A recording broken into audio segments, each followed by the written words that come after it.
All righty, how's everybody doing this morning? Good, okay. So today we're going to learn about some of the advanced features of digital multimeters. So we've been using digital multimeters for several classes already, and we've been using some of the basic features, but today we're going to learn about some of the more advanced capabilities that they have. So in the lecture, I'm going to talk about a couple of the things that we're going to measure, and then for the preview of the lab, I'll show you how to actually measure them. So we'll talk a little bit about frequency, capacitance, and just explain high current in the lecture, and then for the lab preview, I'll show you how we're going to actually measure some of those things. So, and what we're going to do with those measurements in the lab. So, any questions before we get started? Okay. All right. So, we're going to start with frequency here. So, frequency is how often a signal repeats. Now, we've seen this before, but I just wanted to review it briefly. So,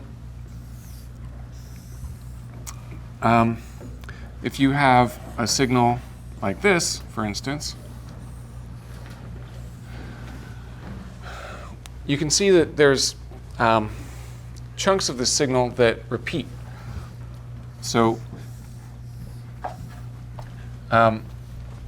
each segment of that signal that repeats is called one period of the signal. So, for instance, from the time that the signal rises to the next time that it rises, that would be one period.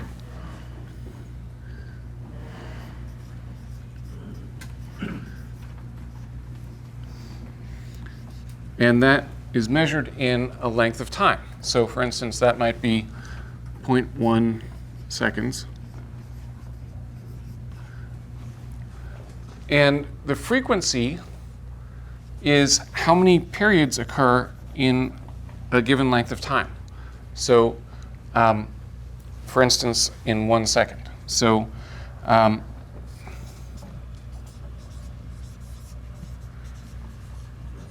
frequency is usually given in cycles per second.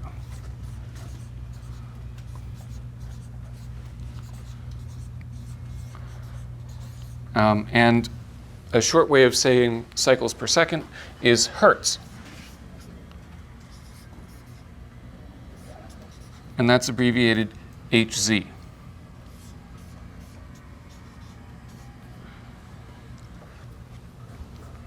And we said that the frequency and the period are related to each other. So if you can measure the frequency, you can calculate the period and vice versa. So period equals 1 over the frequency.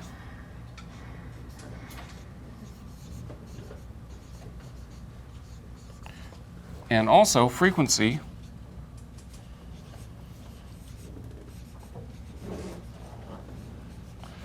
equals 1 over the period.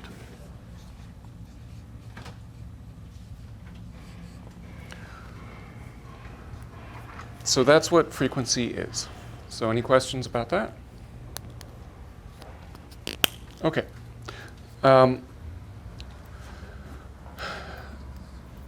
Then capacitance. Capacitance is how much, basically how much energy a capacitor can store. So a capacitor, we'll talk more about capacitors in a future lecture, but the the short story is that a capacitor is two sheets of metal that are separated by a thin layer of insulation.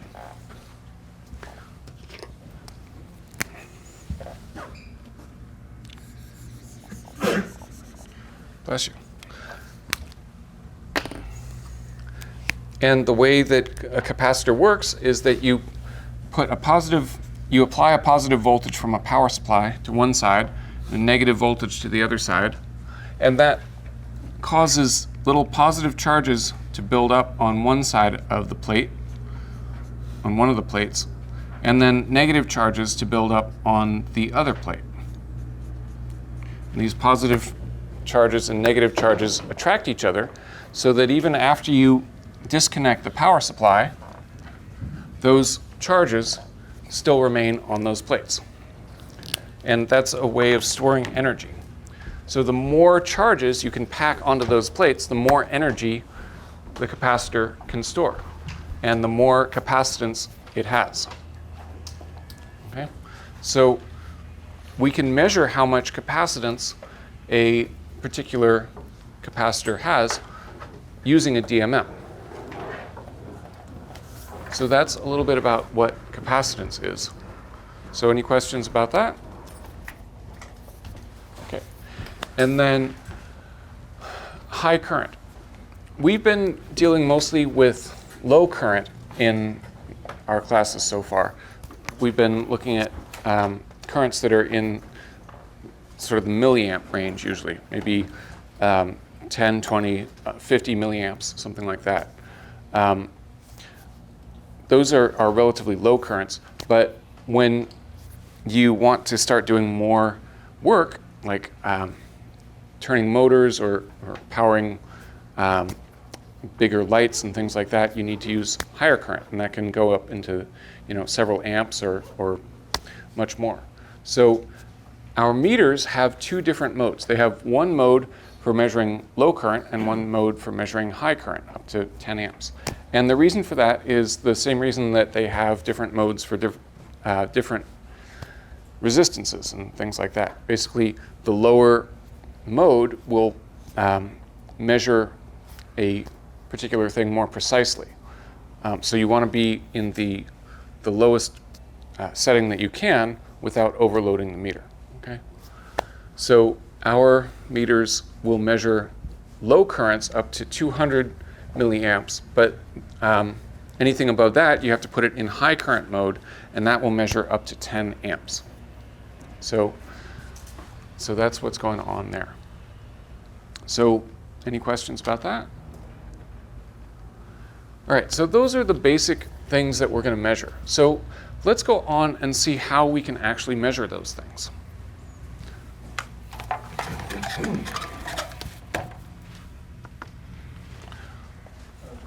Yeah. How much did you say that the lowest setting on the DMM is able to read? For current, it can read up to 200 milliamps. Yeah. So the first thing that we're going to look at is how we're going to measure frequency. Now, we said that frequency is given in hertz usually, and that there's a setting for that on the meter. So if we look over here on the left side of the meter, there's a section that is labeled Hz for hertz. So we can turn the meter into and point the dial towards the Hz setting, and that will measure the frequency of a signal. If we want to hook up a signal to the meter, we put the black lead of our set of leads into the common port, as always. The red lead will go into this V and voltage and resistance port, and then we can hook up these leads, the alligator clips, to a frequency source. So in this case, we're going to use the function generator to create a signal for us.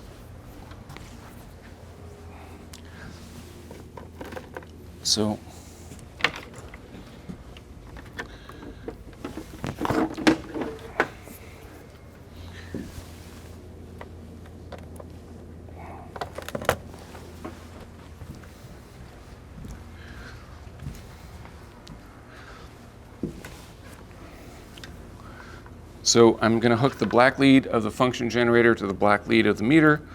I'm going to hook the red leads together.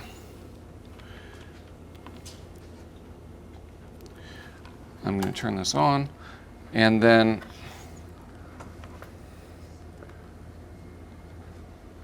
right now you can see this is at 1.009 kilohertz, so that's 1,009 hertz. And if I change the frequency on the function generator, we should see that frequency change on the meter.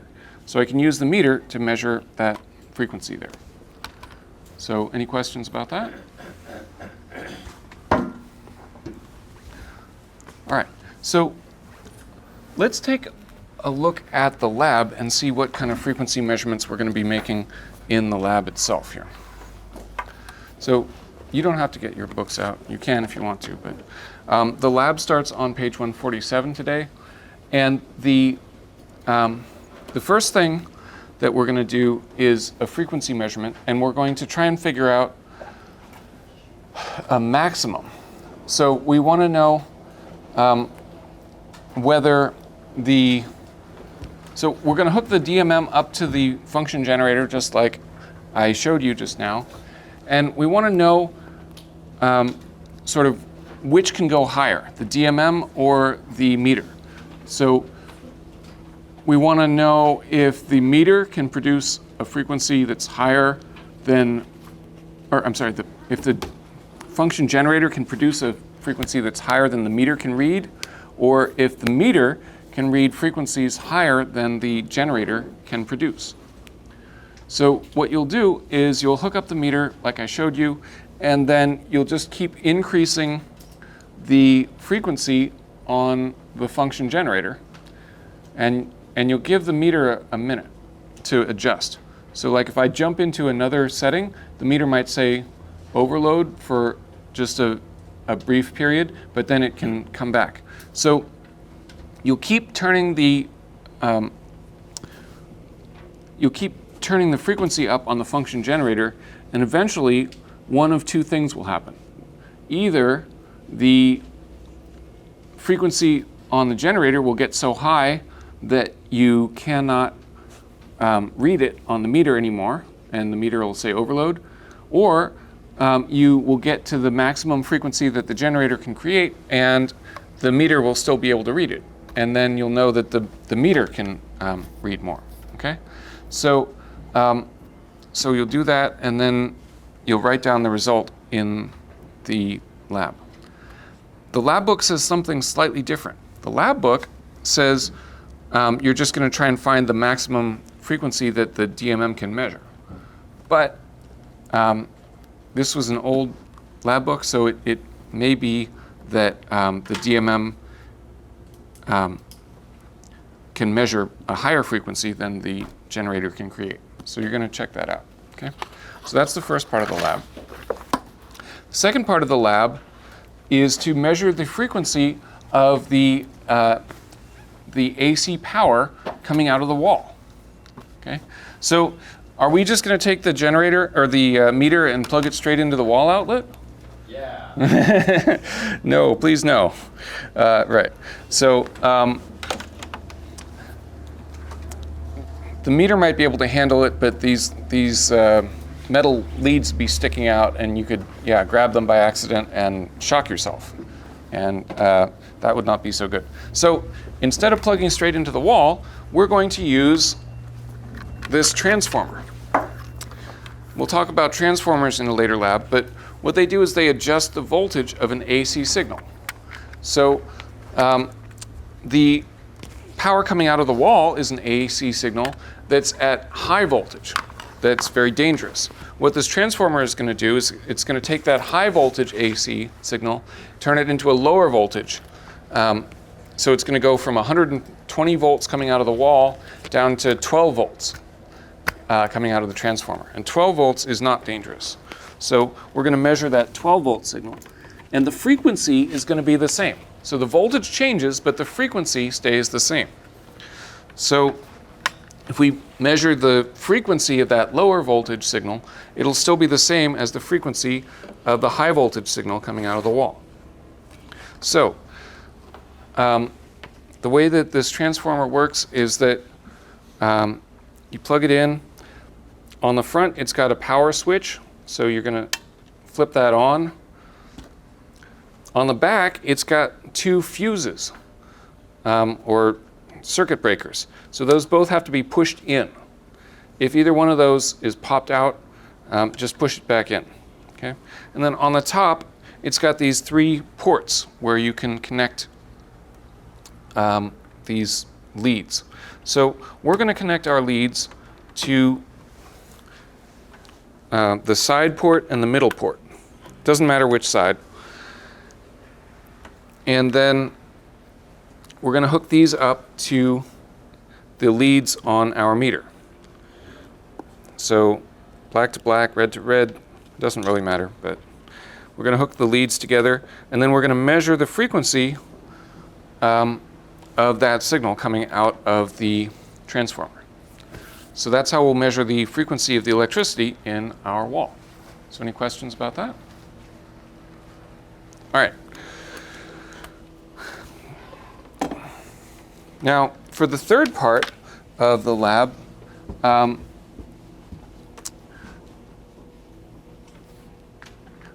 we're going to connect an LED to our function generator. So you're just going to grab a little LED like this. We're going to turn the amplitude on the function generator all the way down to start out with, so that we don't damage the LED. Then we're going to hook up the leads of the LED to the leads from the function generator. We're going to put the function generator in square wave mode, and then we're going to slowly increase the amplitude on the function generator until we see the light turn on. So can you see that the light turned on there a little bit? And then what we're going to do is we're going to turn the frequency way down on the function generator. So you can see that the light is flashing on and off there. So what we want to do here is we want to measure the maximum frequency that our eye can detect. So so we can hook up the meter to the LED as well.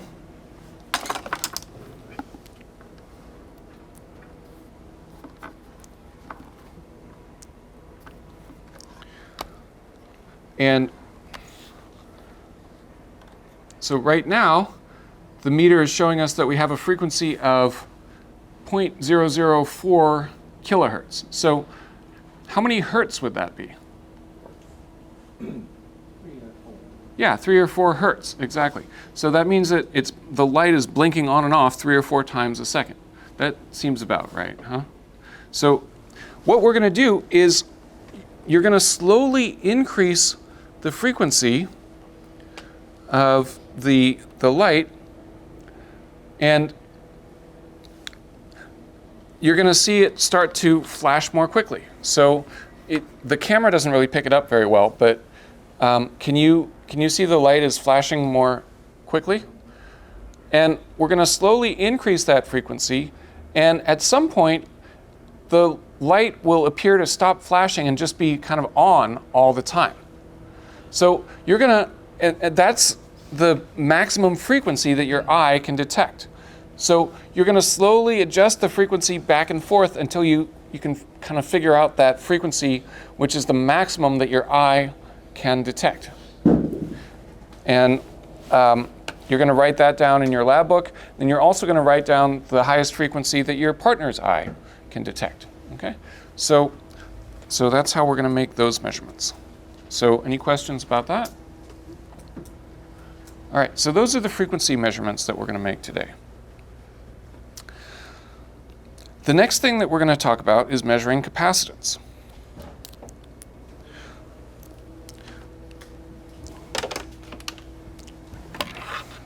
Now, when we hook up a capacitor to be measured in the meter, we actually don't use these long leads to measure the capacitance. Instead, we plug the capacitor directly into these little slots here that are labeled CX for capacitance and LX for inductance. So we use these little slots here to measure capacitance. And the way that it works is you would take a capacitor like this, and you would push the legs of the capacitor into these slots, and then you would turn the dial into capacitance measuring mode. Now, the unit of capacitance is farads. So this bottom right quadrant on the meter is for measuring capacitance. So you would turn the dial into one of these positions on the bottom right. Right now, that position is giving us an overload, so we would go up. And there you go. So this capacitor is about 8.4 nanofarads. 8.3, something like that. So that's how you measure capacitance. Now, there's a reason that we don't use these long leads to measure capacitance. So we said that a capacitor is really just two pieces of metal close to each other separated by a layer of insulation, right? So what would you have if you have these leads stretched out next to each other? Well, inside of each of those leads is a big piece of metal, and between them, you've got a thin layer of insulation. So when you have the leads like this close to each other, you've created your own capacitor.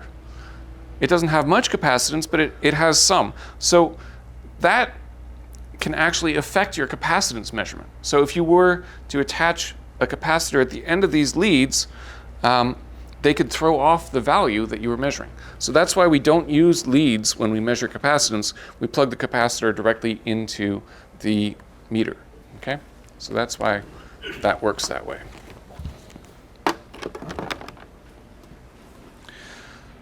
So in the book, when we're measuring capacitance,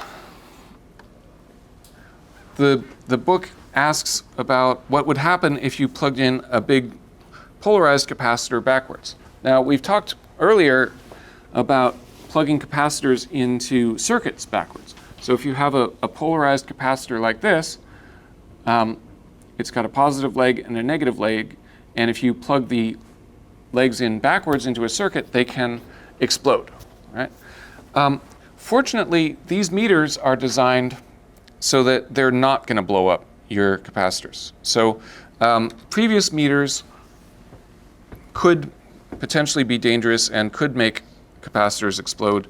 So we had to worry about that before. But with these meters, it's okay to plug in the capacitor in either direction, so you don't have to worry about that. Okay. Do you want us, for that question, do you want us to just write like it'll explode, or do you want us to find out what it would be specifically for those meters?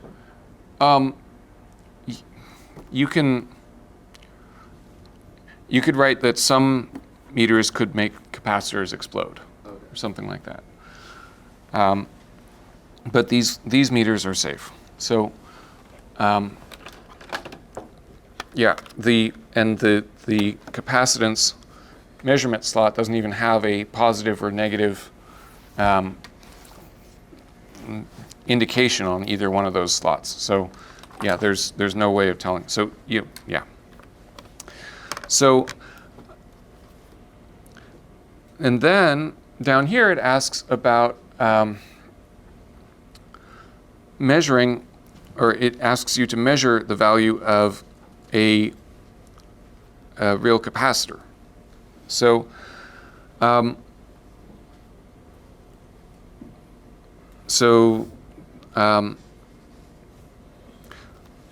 get a box of capacitors that are labeled, and then you can check and see what the meter actually measures. So let me briefly explain what the capacitor codes indicate. So you remember when we were making our fiber optic communicator boards, we had the capacitors and they had those strange numbers on them, like 102 or 332 and things like that. So let me just briefly explain what those mean. So the coding is very similar to the way that a resistor works. So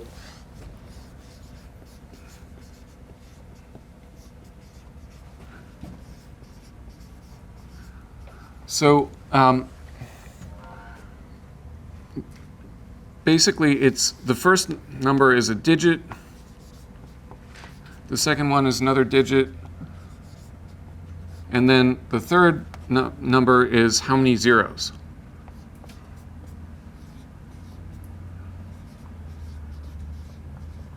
So for instance, and then all of that corresponds to how many picofarads you have.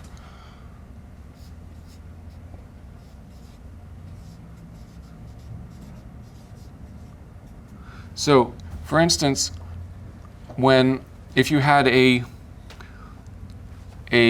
capacitor that was labeled 101, then that would be 1 and then 0 and then one more 0. So that would be 100. And then that's how many picofarads. So 100 picofarads. So 101 is 100 picofarad capacitor. Okay?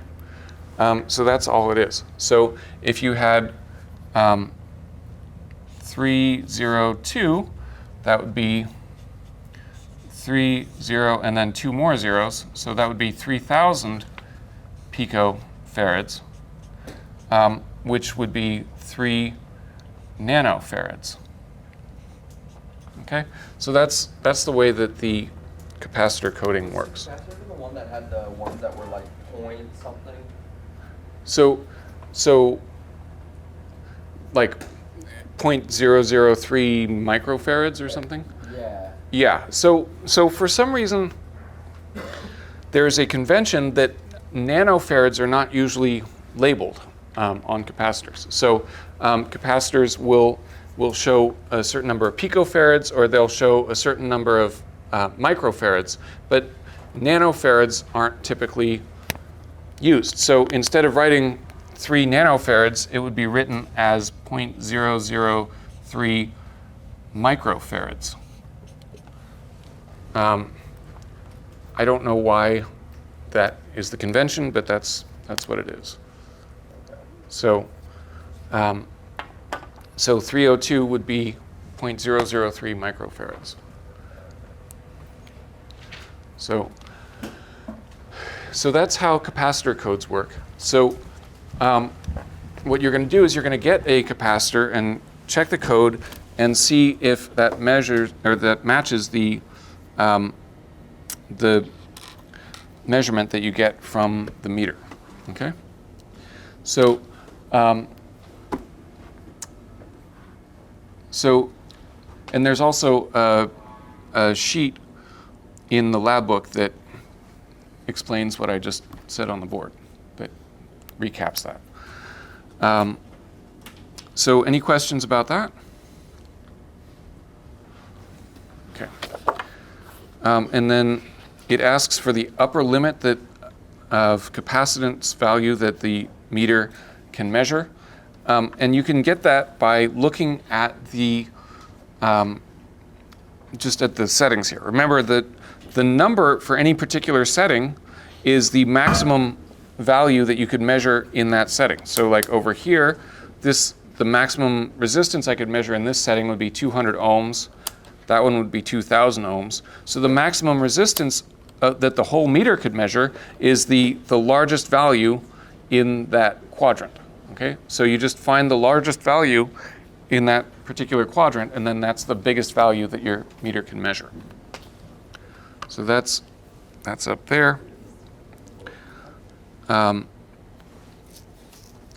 then you can measure the value of an electrolytic capacitor as well, and see if it actually blows up. Hopefully it won't. So any questions about that? All right. So then the next part is that you're going to be measuring DC current. So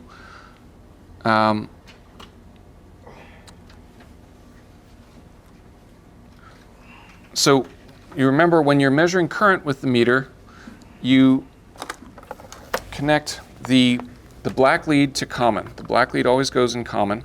And then the red lead can go in one of these two ports. It can either go in the milliamp port when you're measuring small currents, or it can go in the 10 amp port when you're measuring large currents. So we're going to start by putting it in the milliamp port.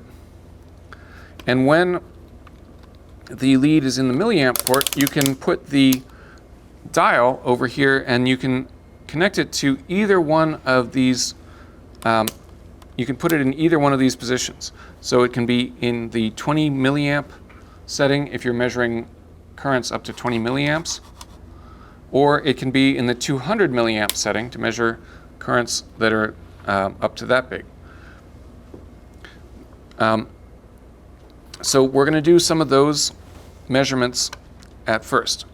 So you'll hook up 12 volts and a 1 kilo ohm resistor in series with the DMM. You can just use the leads to grab onto the legs of the resistor and the leads of the meter. So you don't need to use a breadboard for that. You can if you want to, but you don't have to. And then you're going to measure the current there, and then you're going to calculate the current using Ohm's law. You're going to build the same circuit in multisim and measure the current there. Okay, so this is a little bit different. In the past, we've given you a circuit in multisim to start out with, and you have kind of modified that circuit a little bit to meet your needs. Today, you're going to get to build your own circuit in multisim starting from scratch. So it's not going to be a terribly complicated circuit. It's just going to have a power supply, a meter, and a resistor, but you get to build it from scratch. So let me show you how to do that.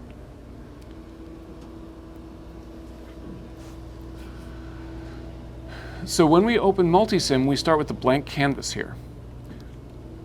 So we want to put down some components. And we get the components from these menus along the top of the screen. So the first thing I want to put down is a voltage source. So if I come up here to the far left side, there's a button that says place source. So I'm going to click there, and then this shows me all of the different types of sources that are available in multisim. So there's just a tremendous number here. We are interested in power sources, so I'm going to click there. And then there's AC power and DC power. So we're interested in a DC power source. So we're going to plop that down. So we choose that, and then we say OK, and then we can just put it down and click wherever we want. And then it brings us back to this menu where we can choose another component. So now from here, I can go and click the group here. So I've already got my source. Now I want to have a resistor. So that would fall under basic components. So I'm going to click on the basic component family there. And then I can click on resistor down here. So I can click a 1K resistor and say OK, and then I can just put that down on my canvas there.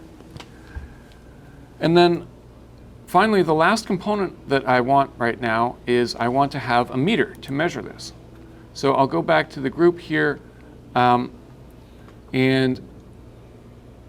I'm going to click on indicators. So I'm going to click on voltmeter, actually, I want to measure the current in this case. So I'm going to click on ammeter.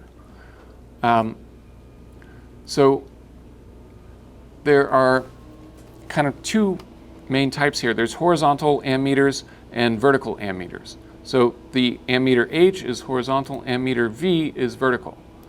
And then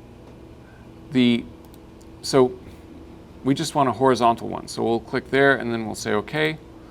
And then we'll put that down on my diagram as well. So those are all the components that I want for right now. So now I can close this. And now I just have to connect my components together.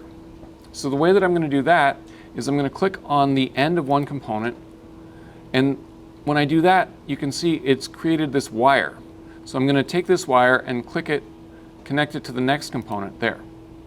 Then I'm going to continue on, connect over there to my meter, and then I'm going to connect from my meter back to my power supply. So that's what we do to create this basic circuit. And then we can run this simulation just like we have before. And there you go. So it's showing us 0.012 amps. Okay. So how many milliamps would that be? 12. Yeah, 12 milliamps. So that's what we would expect. Okay. So that's all there is to creating your own circuit. Okay. So you would do that, and then you would write down your current there, and then check whether the currents match each other.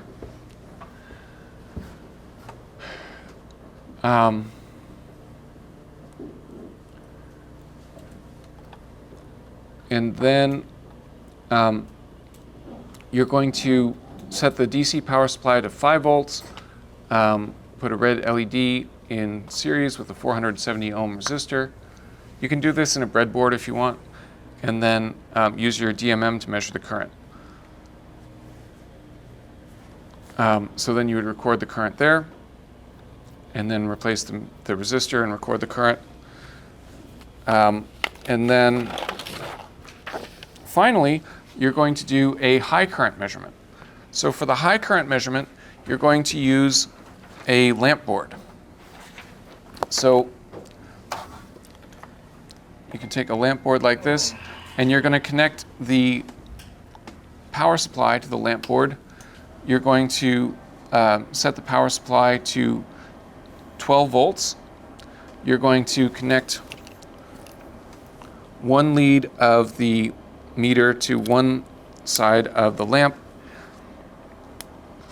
You're going to connect one lead of the power supply to the other side of the lamp, and then you're going to connect the other leads of the power supply and the meter to each other, and then the lamp should turn on. Okay, and then you're going to use the meter to measure the current. So let's see. So this is only at 9 volts right now.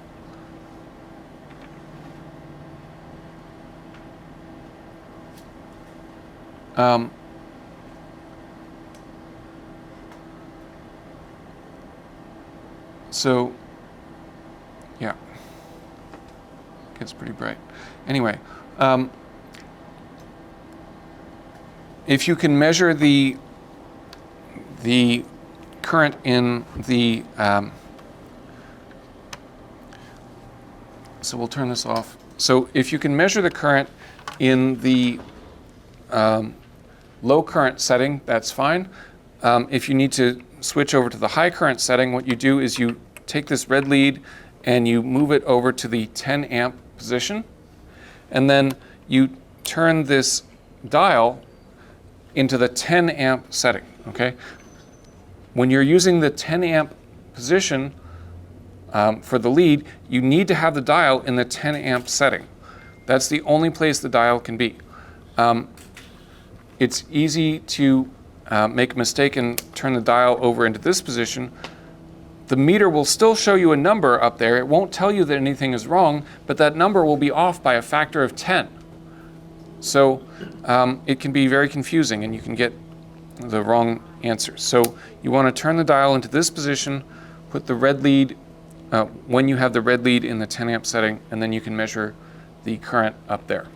So any questions about that? All right, and that is the last part of this lab. So any other questions about the lab or anything? Yeah. Are polarized capacitors specifically for just higher current? They can store larger amounts of energy, typically in a relatively small package. So, yeah, they're good for storing larger amounts of energy. The drawback is that they can leak, and so they tend to go bad over time. So, over a period of years, they can lose the capacitance that they had, and then they have to be replaced. And non-polarized doesn't usually have that problem because of the low there? Yeah, generally not. Yeah. All right, then I will take attendance and I'll let you go.